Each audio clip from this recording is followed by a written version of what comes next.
श्री गुरु ब्रह्म महिमालेख शरण। श्री गुरु ब्रह्म महिमालेख शरण। श्री गुरु ब्रह्म महिमालेख शरण।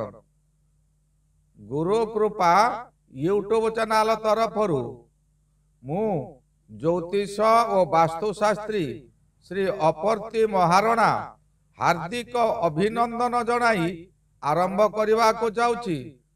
2024 मसीहा शेष मास डिसेम्बर मासर 12 गोटी राशि पृथक पृथक राशिफल आपण मानकु विशेष अनुरोध यही चैनल को जेउ माने प्रथम करी आसीछंती से माने गोटे सब्सक्राइब करंतु ओ पाखरे आसुथिबा बेल आइकन को दबाई दियंतु जहा द्वारा कि आमर जेउ समय रे वीडियो अपलोड हेबो सर्वप्रथमे आपण पाखरे पहुंची पारिबो। आसंतु एबे जानिबा 2024 मसीहा डिसेम्बर मासरे कर्कट राशि मासिक राशिफल। कर्कट राशि व्यक्ति सर्वदा चंचल और अस्थिर मना। एही कर्कट राशि एक जल राशि और चर राशि। गोटे नदी वर्षा ऋतु रे फुली उठे और अन्य 6 मास शांत रही है। सेहीपरि कर्कट राशि मध्य केतेबेले भयंकर हुअन्ति तो केतेबेले शांत हो जाती। एमाने अन्यर साहाय्य रे गर्वित और अहंकारी पर अनिष्टकारी होइथिबा स्थले निज शक्ति बल रे शांत होइथांती। सर्वदा अन्य को शांति देबा एमानकर लक्ष्य। थटा परिहास करिबा कर्कट राशि रो विशेष गुण। निज काम रे सर्वदा चेष्टा रखिथांती। गोटे नदी जेपरी बहुत गुड़िए नालू पानी आसी नदीर गर्भ फुली उठे किंतु सेही नाल को केतेबेले हेले टिकिए प्रशंसा करे नहीं जे तम पाई मो गर्भ फुली उठुची। सेहीपरि कर्कट राशि अन्यर साहाय्य पाई सबल होइतिबा स्थले से केबे साहाय्य करुथुवा व्यक्ति को प्रशंसा न करी बरंग ता आगरे छाती फुलाई चली थाए। सर्वदा निजको निजे बड़ बोली परिचय देउथाए। सर्वदा निज काम रे व्यस्त रही थांती। नदीटीए जेपरी बेले बेले भयंकर होई तार पाखरे थिबा जनबसती पाखको मारी जाई बहु खेती करे कर्कट राशि सेही परी तार पाख पड़ोशी मानकु सर्वदा हैरान करे। काहारी उपकार को मानिबा को प्रस्तुत न थांती। सर्वदा कहिथांती मु बड़ मु नथिले एमाने केही बंची पारिबे नाही। एही गर्व अहंकार दिने तांकु सर्वशांत करि पकाए। एमाने प्राय यौन पिपासु। केही केही द्वितीय विवाह करिथांती। आउ केही केही प्रेम रे बांधी होई जीवनर शेष समय रे बहु कष्ट भोगिथांती। शेष जीवन निसंग जीवन कटाई थांती। एही माने प्रायतः लुहा बेपार सुना बेपार चाकरी हिसाब रे डाक्टर चाकरी इंजीनियर किंबा वकील होइथांती। महिला माने सर्वगुणा संपन्न होइथांती। केतेक महिला खाद्य पेय रे संयमता रखी नथिबारु शारीरिक पीड़ा भोगिथांती। एमानकर मानसिक चंचलता बढ़ी जाइथाय। कर्कट राशि स्त्री राशि होइथिबारु साधारणतः स्त्री माने आत्मगर्भी होइथांती। स्त्री और पुरुष उभयंकर अग्निमांद्य रोग हृदय रोग मधुमेह रोग मुंड व्यथा आदि रोग रे आक्रांत होइथांती। प्रायतः ज्वर एमानकर सबु बेले लागी रहिथाय। एही राशिर व्यक्ति माने प्रभु पूर्णिमा दिन घृतवती जलाई दान और साधु भोजन दियंतु। कौनसी विज्ञ ज्योतिष पाखरे निज जातक देखाई चंद्र और बृहस्पतिंकर तिथि देखि ताहांकर प्रतिकार करंतु। निश्चय सुफल मिलिबो। एही कर्कट राशिर घातबार बुधवार घात तिथि षष्ठी तिथि घात नक्षत्र अनुराधा नक्षत्र घात ग्रह बृहस्पति बाधक ग्रह शुक्र।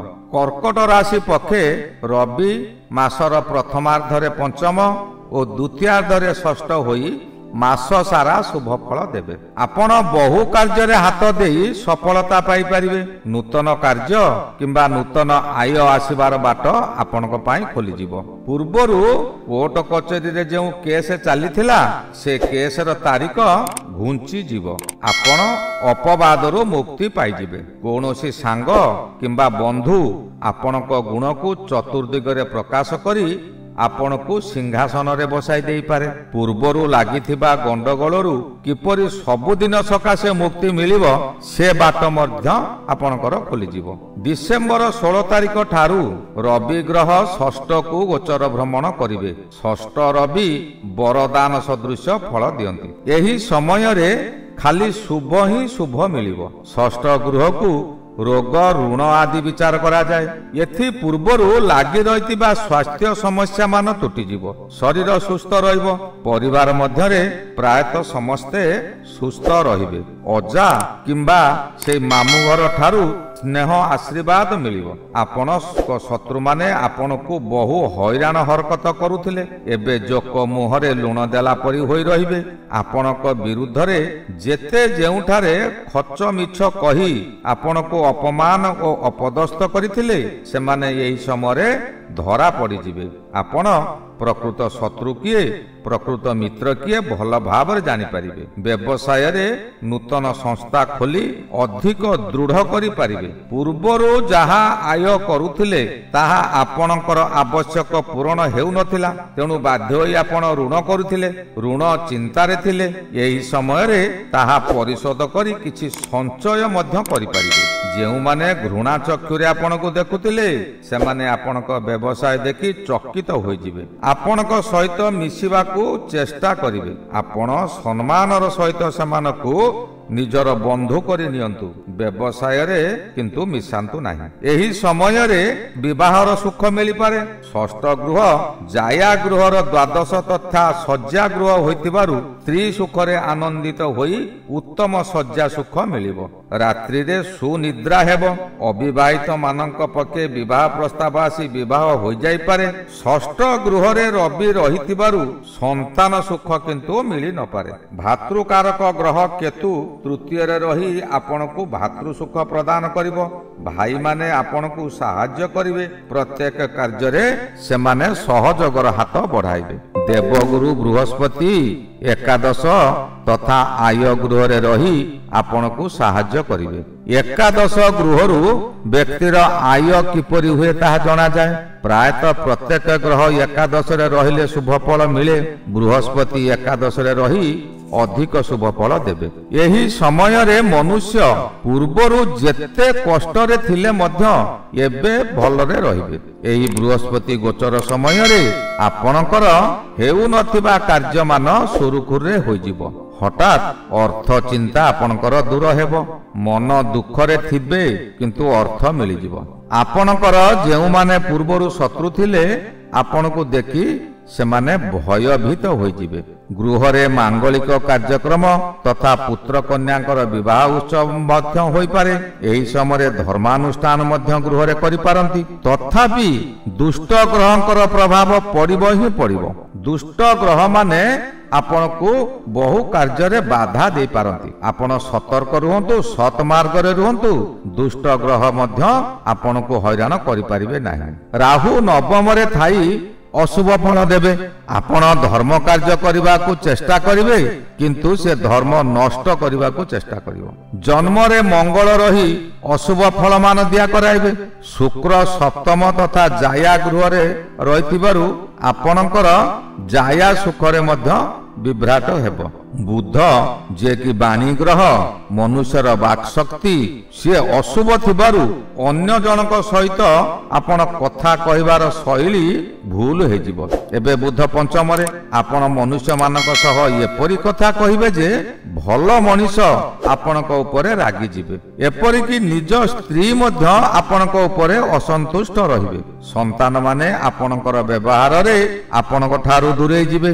ଆପଣଙ୍କ କଥାକୁ ମାନିବେ ନାହିଁ।